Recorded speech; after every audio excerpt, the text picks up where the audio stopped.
દુનિયાના રંગ રાયને જોજો, કોણ શું કરે, કોણ શું કરે. સમય આપતા માણસ કેવા બદલાઈ જાય. એટલે દુનિયાના તમારા સ્થાન પર તમારા અડગ બેહીને જોયા કરવાનું અને શાંત, ખાલી શાંતિ રાખવાની. કડવા વેણો કહીને ખોટા જવાબો આપવાની જરૂર નથી. એક ભાઈ એકવાર આવી ફરિયાદ કરતો એક સાધુ મહાત્મા પાસે ગયો કે એ મહાત્મા, મેં દુઃખી થઈને તમારી પાસે આવ્યો છે. આ દુનિયાને મેં બહુ સમજાવવા કરું, પણ આ દુનિયા સમજતી તો આમાં પાણી ભરી આપ્યું અને પાણી ભરી આપ્યું અને એમ કહ્યું કે ગામના સીમાડે ફરી આવો, પણ તેનું ધ્યાન રાખજે કે આમાંથી એક ટીપું પણ બહાર નહીં પડે. અને એ ભાઈ એ કટોરાને લઈને ત્યારે એનો રસ્તો મેં તને બતાવી દેવા. અને એ ભાઈ એ કટોરો લઈને એ આખા ગામની પરિક્રમા માટે નીકળ્યો, પણ આમાં એટલો બધો વ્યસ્ત હતો, કારણ કે એ મહાત્માએ એમ કીધું આમાંથી એક પણ ટીપું દોરાયું તો તારું આવી બનશે. એટલે એ હાંચવીને આખા ગામમાં ફરી આવ્યો અને સંત મહાત્મા પાસે આવ્યો અને પછી કહ્યું, સંત મહાત્મા એમ કે ફરી આવ્યો? હા ફરી આવ્યો. ટીપું દોડાયું? નહીં દોડાયું. તો ત્યારે એ સંત મહાત્માએ એમ કહ્યું, રસ્તે તને કોઈ મળ્યા? હા મળ્યા ખરા. કઈ બધા બોલ્યા, કઈ કહ્યું? હા કહ્યું ખરું, પણ મારું ધ્યાન તો નહીં ગયું. જો આ ધ્યાન નહીં ગયું એટલે તું તારું લક્ષ્ય પૂરું કરીને આવી ગયો. નહીં તો આ ગાનો ચાલ્યો તો શું કરવા ચાલ્યો? આમ જોવા જાતે તો પણ આ ઉછળી જાય. પણ એને કોઈ બાજુ ધ્યાન નહીં આપ્યું અને ખાલી લક્ષ્ય તરફ ધ્યાન આપ્યું, તો એ પરિક્રમા કરીને સંત મહાત્માના ચરણમાં પહોંચી ગયો. એટલે કહેવાનો મતલબ એ છે કે આપણે કોઈ સારા કાર્યને લેવું તો દુનિયાભરના લોકો નીકળે એની મસ્કરી ઠઠ્ઠા કરવા વાળા, જાત જાતનું કહેવા વાળા.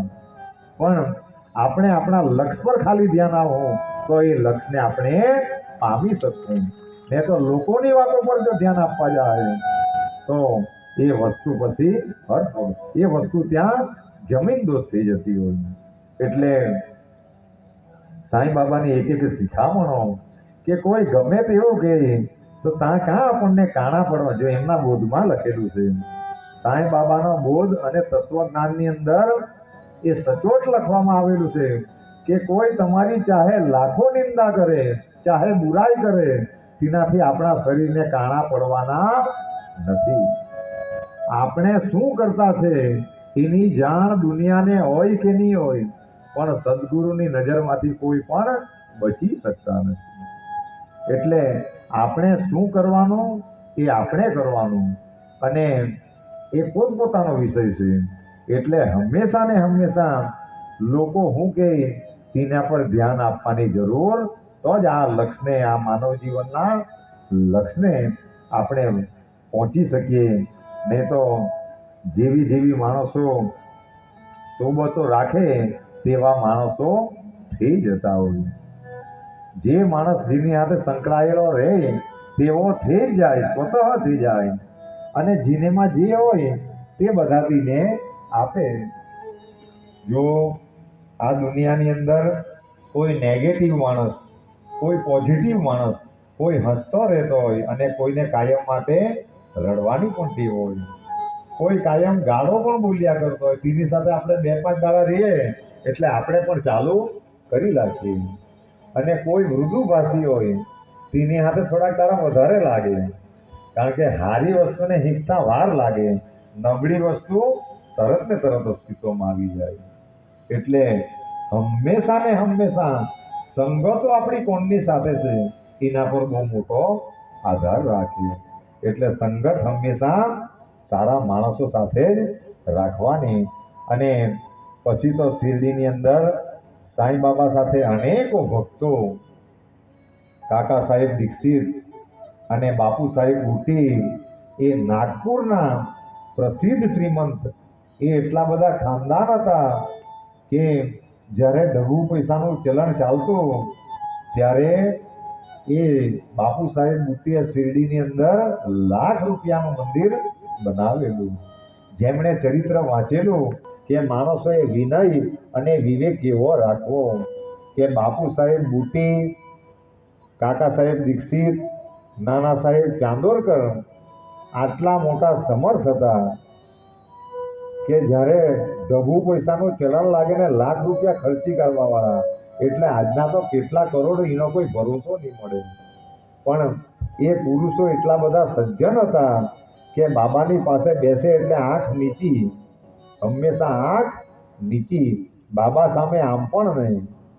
અને શિરડીની અંદર જે બધા મંદ બુદ્ધિવાળા હતા તે બાબા પાસે ગમે તેવું ગેરવર્તણૂક કરતા, બાબાને ગમે તેમ કહેતા, એવી શિરડીની સ્થિતિ હતી. પણ આ સજ્જનો એટલા સારા માણસ હતા કે એક વાર બાબા જે કહે એ બ્રહ્મ વાક્ય જ. એટલે એકવાર એ કાકા સાહેબ દીક્ષિત એ વકીલ હતા. વકીલ તો હતા જ પોતે, પણ ઇંગ્લેન્ડના રાજાનો, બધા ધ્યાનથી સાંભળજો, કેટલી મોટી હસ્તી હતી તે. ઇંગ્લેન્ડના રાજાનો કેસ જીતીને ઇંગ્લેન્ડથી આવેલા, અને આવેલા તેવા સીધા શિરડીની અંદર, અને આખી પૈસાની, કારણ કે કેસ રાજાનો જીતેલો, એટલે એ રાજાએ આખી બેગ ભરીને પૈસા જે કાંઈ આપેલું હતું તે, પણ એ આખી બેગ લઈને એ શિરડીની વાત જ્યારે એમણે પકડી અને દ્વારકા માઈમાં જ્યારે આવ્યા અને બાબાના ચરણમાં એ આખી બેગને અર્પણ કરી દીધી, એ બેગને અર્પણ કરી દીધી, અને બાબાએ પણ એમની પરીક્ષા લીધી. કાકા સાહેબ દીક્ષિત તો 100% સોનું હતા એવો એનો ઉલ્લેખ આપેલો છે. કેવી બાબાએ એમની પરીક્ષા લીધેલી, અને એ બે આખા પૈસા એમને અર્પણ કરી દીધા, પણ બાબાએ પૈસા કાઢીને બધા ભક્તોને વહેંચી દીધા. પૈસા વહેંચી દીધા અને પછી કાકા સાહેબ દીક્ષિત બાજુ બાબાએ જોયું, એનું મોઢું ચકાઈશું કે એની મોઢા પર કંઈક બદલાવ આવે કે કેમ. એટલે પછી બાબાએ એમ કહ્યું કે એ કાકા, તું પાસ થઈ ગયો, તું મારી પરીક્ષામાંથી. પણ કાકા સાહેબ દીક્ષિતને સમજ નહીં પડી રહી કે હું પાસ થઈ ગયો. તો ત્યારે કાકા સાહેબે વળતો પ્રશ્ન કર્યો કે બાબા કેમ પાસ થઈ ગયો. તો ત્યારે બાબાએ બહુ સરસ કહ્યું કે તું આટલી મહેનત કરીને એ પૈસા કમાઈને સદગુરુને અર્પણ કરી દીધા, સદગુરુએ બધાને આપી દીધા, તો પણ તારે ચહેરા પરની પ્રસન્નતા નહીં ગઈ, એટલા માટે તું પાસ થઈ ગયો. એટલે જ્યારે આપણે દાન પુણ્ય કરીએ, એકવાર અર્પણ થઈ ગયું, એનું પુણ્ય આપણને પ્રાપ્ત થઈ જતું. પછી ધીમા તપાસ કરવાની. ઘણીવાર કહેવત છે કે એકવાર બામણને લોટો આપી દે, આવી કહેવત છે. એની પૂરી કહેવત પૂરા શબ્દો પણ સારા નથી, પણ એકવાર દાન આપ્યું તે આપ્યું, એના પછાડી ગાણા ગાવાની જરૂર નથી. તો એ દાન લેખે લાગ્યું. એટલે બાબાએ એમને એમ કહી દીધું કે કાકા તું પાસ થઈ ગયો. અને એ જ કાકાની જ્યારે ખરી કસોટી થઈ, એ પોતે દીક્ષિત હતા, પોતે બ્રાહ્મણ હતા, કોઈ પાપ કરવામાં માનતા નહીં હતા, પણ જ્યારે સદગુરુ પરીક્ષા લે ત્યારે નહીં કરેલા કામો પણ માણસોએ કરવું પડે. એટલે જ્યારે કાકા સાહેબને બકરી કાપવા માટે ગયું, બકરાને હલાલ કરવા માટે ગયું, એ કાકા ચાલ આ બકરાને કાપ. એટલે એ કાકા સાહેબ દીક્ષિતે જરા પણ વિચાર નહીં કર્યો. એકવાર સદગુરુએ કામ હોય એટલે એને કરી જ નાખવાનું. એટલે એમણે કાપવાનું જે કંઈ સરળ હશે કે તલવાર હશે એ ઊંચી કરી કે કાપી જ નાખવાનું. પણ આપણે પણ છેલ્લી આજ્ઞાની વાત જોઈએ. એટલે એમણે બાબા બાજુ તલવાર ઊંચી કરીને બાબા બાજુ જોયું, તો બાબાએ પહેલા તો એમ કહ્યું કર ગા. જો કેટલી ખતરનાક પરીક્ષાઓ, કે કર ગા કેમ અટકી ગયો.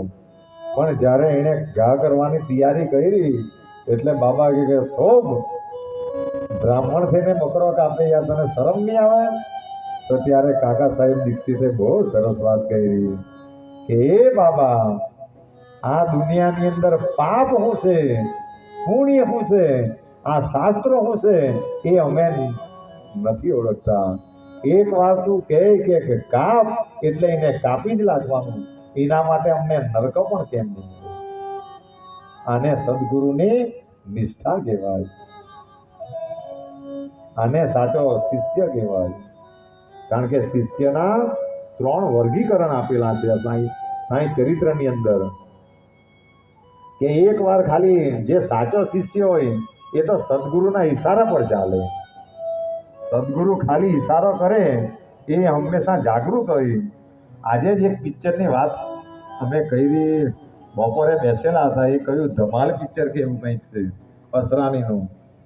અને પેલો ખાલી એરપોર્ટ પરથી એમ કહે કે ભાઈ વિમાનમાં લાલ બટન છે એટલું કહ્યું એટલે એને દબાવી દીધું. ખાલી પેલા એમ કહ્યું કે લાલ બટન છે એટલે પેલા દબાવી દીધું, એટલે પેલા એમ કે હા દબાવી દીધું, નહીં દબાવવાનું હતું, દબાવવાની જરૂર એ તો મેં તો ખાલી કહ્યું લાલ બટન છે, પણ જાગૃત કેટલો છે એને ખાલી લાલ બટન છે એટલે દબાવી દીધું. એટલે પેલા એમ કહ્યું તું એ દબાવ્યું એટલે એન્જિન બંધ થઈ જાય. પણ શિષ્યો એટલા સબળ રહેવા જોઈએ, ઈશારા પર ચાલવા જોઈએ, એના માઇન્ડ ઈશારા પર ચાલવું જ જોઈએ કે સદગુરુને કઈ જરૂર કઈ સમય છે એ એક નંબરનો શિષ્ય. અને સદગુરુને જ્યારે કહેવું પડે કે આ કર એ બીજા નંબરનો શિષ્ય. અને આપણે જેમ 3rd ક્લાસ શિષ્ય એ આવે કે સદગુરુ કયા કરે હોય છે ને થાય છે, એ પછી 3જા નંબરમાં આવે. એ શિષ્યને કોઈ પણ જગ્યાએ એડમિશન મળી શકતું નથી, એને પછી કોઈ જગ્યાએ એડમિશન નહીં મળે. તો આના પરથી આપણે નક્કી કરવાનું કે આપણે કયા પ્રકારના શિષ્યો છીએ. એટલી જાગૃતિ માણસે જીવનની અંદર રાખવું પડે, ત્યારે જ સદગુરુ એના અંદરના બાબાએ કહ્યું ને કે મારું બધું જ ઐશ્વર્ય તને પ્રદાન કરતો છું. સાંઈ બાબાના ગુરુએ એમને બધું જ ઐશ્વર્ય પ્રદાન કરેલું.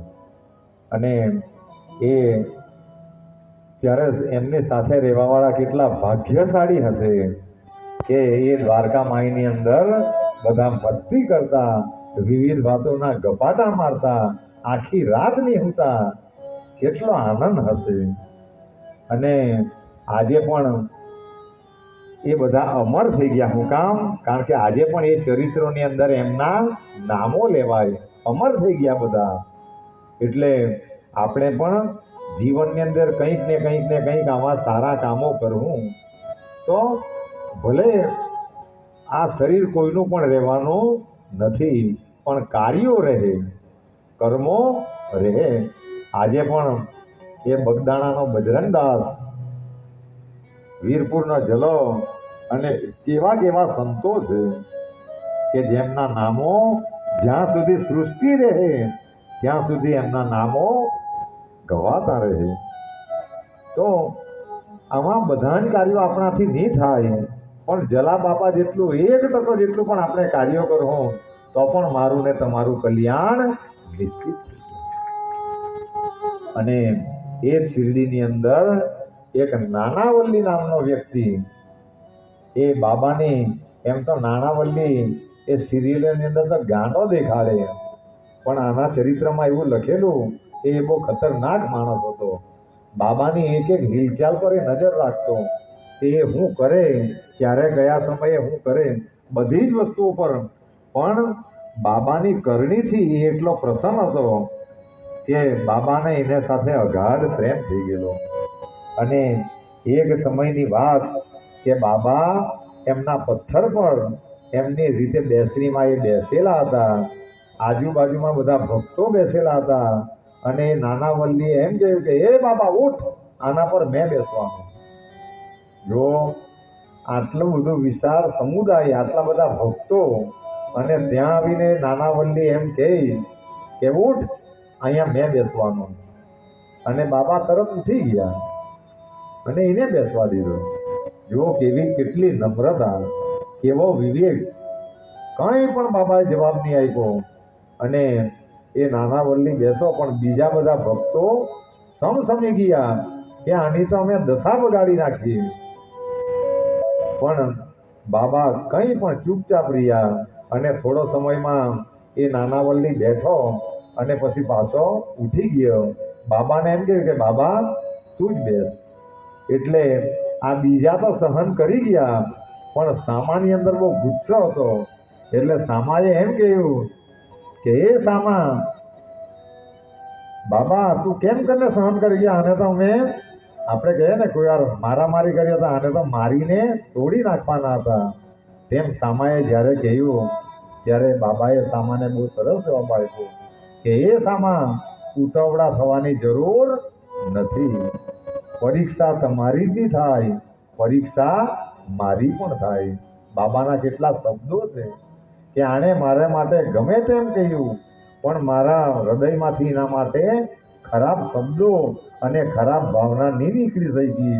એટલે આજે એ પરીક્ષામાંથી બાબાએ એમ કહ્યું, એ પરીક્ષામાંથી મેં પણ પાસ થઈ ગયો. એટલે કોઈ માણસોને સદગુરુ તત્વ કે ગુરુ તત્વ એમને એમ પ્રાપ્ત થઈ શકતું. બાબા અનેકો પરીક્ષા લે અને પછીથી એ પરમ તત્વને એ સદગુરુ આપતા હોય.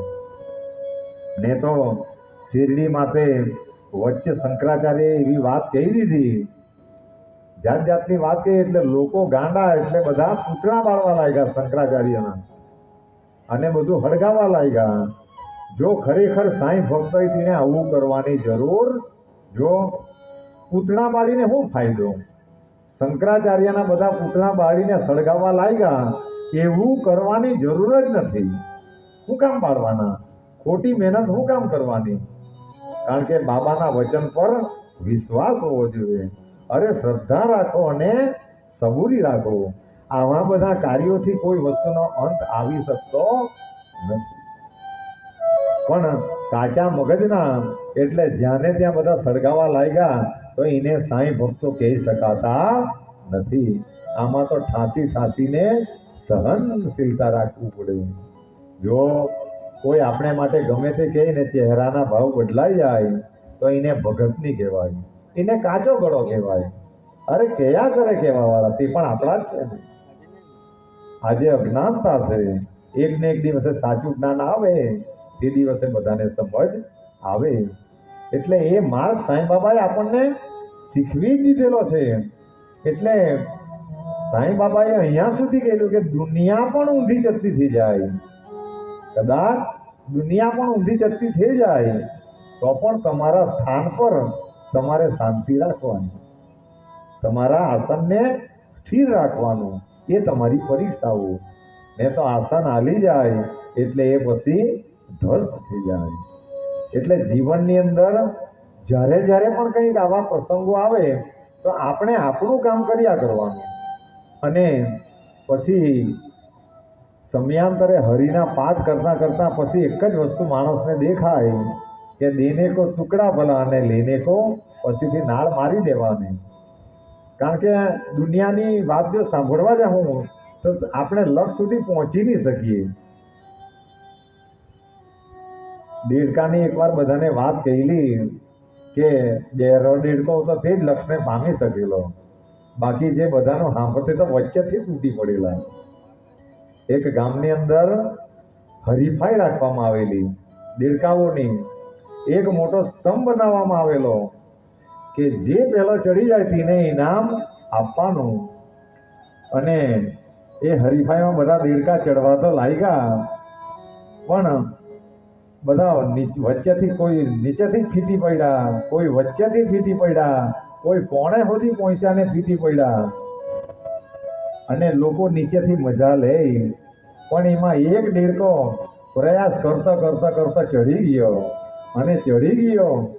અને વિજેતા બન્યો. પણ જ્યારે બધા પબ્લિક પેસેજમાં બેઠો અને ઇનામની જાહેરાત કરી ત્યારે એ ખુરશીમાંથી ઉઠ્યો નહીં. એટલે ઇનામ આપવાવાળો એમ વિચાર કરે કે ઉઠો કેમ નહીં હશે. પણ એમની પત્ની આવી અને એમણે એમ કહ્યું કે આ તો બેરો છે, આ બેરો છે. નીચેથી બધાએ બૂમ પાડી ઉતરી પડ, પણ બેરો એટલે એ ચડી ગયો, એના લક્ષ્યને પ્રાપ્ત કરી લાગ્યો. એટલે લક્ષ્યને જો પ્રાપ્ત કરવું હોય તો કાનને બેરા કરી નાખવા પડે, તો જ એ પરમ લક્ષ્ય સુધી આપણે, ને તો મારી તારી વાત સાંભળીને બધા ત્યાંથી જ નીચે પડી જાય. જીવન જીવવા જેવું છે. અરે ગીત સંગીત સાંભળીને, જો ગીત સંગીતો પણ માણસોને બળ આપનારા હોય, તમને પ્રકૃતિ પણ આનંદ આપનારી હોય. માણસો આ બ્રહ્મ મુહૂર્તની અંદર જ્યારે ખાલી સવારે ચાલવા પણ જાય તો એને જાણે સ્વર્ગમાં ચાલતા હોય એવી પ્રતીતિ થાય. પણ હાલના માણસો એમણે સ્વર્ગ રાતના જ એ સ્વર્ગને રગદોડી નાખેલું હોય, એટલે સવારનો સ્વર્ગ બધાના ભાગ્યમાં જ નહીં આવે. પણ જે સાત્વિક પુરુષ છે, જે સાત્વિક માણસો છે, એ આનંદને લઈ શકે. ને તો રાત્રે બધા પોટલીઓ પીને મોડા ઊંઘે અને મોડા ઉઠે. એક તો જઈ તઈ ઉઠી રહે, જઈ તઈ નાહી રહી અને પછીથી આખો દિવસીનો જઈ તઈ જ પાસ થાય. પણ જે માણસો ભક્તિ કરે એ બ્રહ્મમાં ઉઠીને હંમેશા તરોતાજા રહે.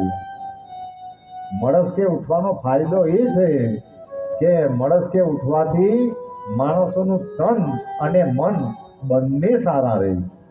માણસનું તન પણ સારું રહે અને મન પણ સારું રહે.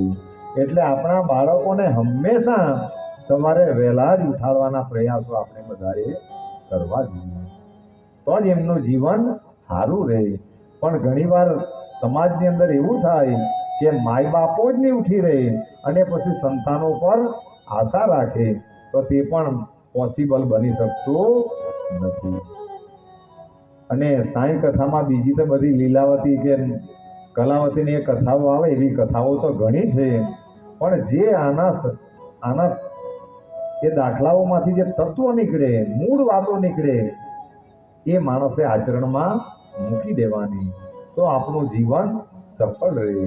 બાકી કથા તો સત્યનારાયણ ભગવાનની કથા યુગો યુગોથી ચાલે, તેને તે કથા, અને તે જ આપણે બધા સાંભળ્યા કરીએ. તો પણ સાંભળીએ ને. જો કથા એક એવી વસ્તુ છે કે જેના ભાગ્યમાં હોય તે શાંતિથી બેસીને સાંભળે.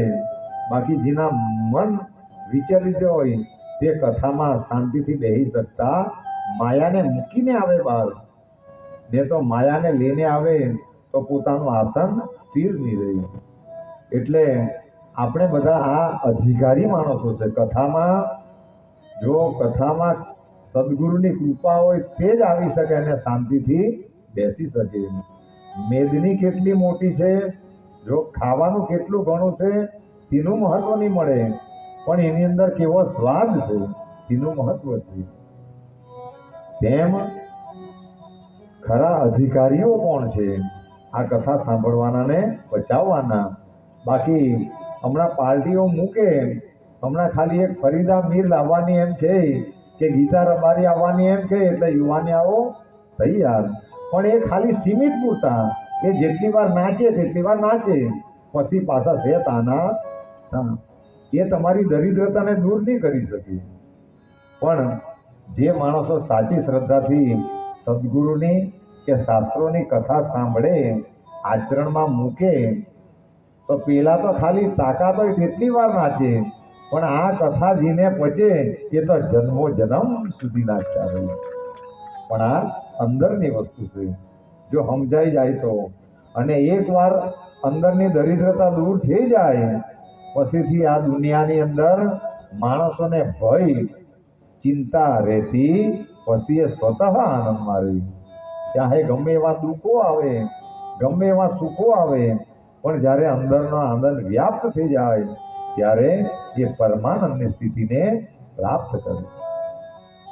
એટલે આ બધી મૂળ વાતો કહેતા ઘણીવાર સંગીત ન હોય, પણ સંગીતની અંદર પણ પરમાત્મા વિરાજમાન છે. સંગીતોથી માણસોને બળ મળે, આની સાથે એક તાર થાય. અને આ બધા વિશારદો પર લક્ષ્મીની બહુ મોટી કૃપા છે. અને આ તો બધા દિલના અને ભોળા માણસો છે. અમારી કથામાં કદાચ એ લોકોને વધારે વગાડવાનું મન પણ થતું હશે, પણ આ મૂળ વાતો જો બધાને સમજાવવામાં નહીં આવે તો આ કથાનો અર્થ નહીં રહે. એટલે મૂળ વાતો માણસો જાણવું જ જોઈએ.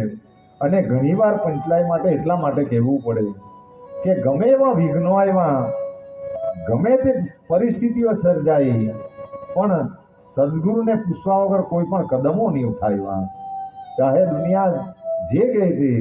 એટલે આજે પણ સાંઈધામની આજે પ્રગતિ તો નહીં કહેવાય. જો કઈ વિશાળ બન્યા કરે એટલે તેને પ્રગતિ નહીં કહેવાય. આ તો બધી નાશવંત વસ્તુઓ છે.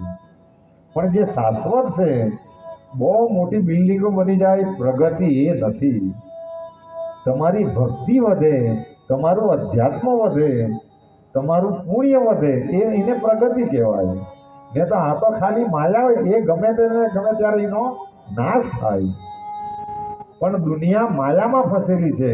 એટલે કયું કેમ્પસ કયું મોટું બની જાય એના તરફ ધ્યાન આપવાની જરૂર. ને તો આજે પણ જેનું ધામ છે વીરપુરની અંદર જુઓ, જગ્યા તેની તે છે, તેટલી જ જગ્યા છે. જેટલું પહેલા બનાવેલું તેટલું જ મંદિર છે, પણ સનાતન છે એટલે આજે પણ તેનું મહત્વ છે. એટલે પ્રગતિ આને નહીં કહેવાય. એટલે માયાવી માણસો ઘણીવાર આવે એટલે આ બહુ પ્રગતિ છે, ધીરેની આ પ્રગતિ નથી. પ્રગતિ અંદરની હોવી જોઈએ, એ જ સાચી પ્રગતિ. એ તો બીજી તો બાહ્ય પ્રગતિ છે. તો બાહ્ય તરફ ધ્યાન આપવાની જરૂર નથી. જ્યારે માણસો આ કથાઓની અંદર અધ્યાત્મમાં ઊંડા ઉતરે તો અંદરથી અમૂલ્ય રત્નો કાઢે. શાંતિ, ક્ષમા, દયા, કરુણા જેવા અંદરથી પરમ તત્વોને માણસો કાઢી શકે. એને સાચી કથા. બાકી નાચ ગાન કરીને પૂરું કરી નાખે તો એ તો ખાલી એક ક્ષણિક આનંદ મળે, પણ પરમ આનંદ, પરમાનંદની જો પ્રાપ્તિ કરવી હોય તો આને માટે સદગુરુની કથામાં ઊંડી ડૂબકી મારવું પડે. તો એમ કરતા કરતા આપણો પણ સમય થઈ ગયો. તો આજની કથાને અહીંયા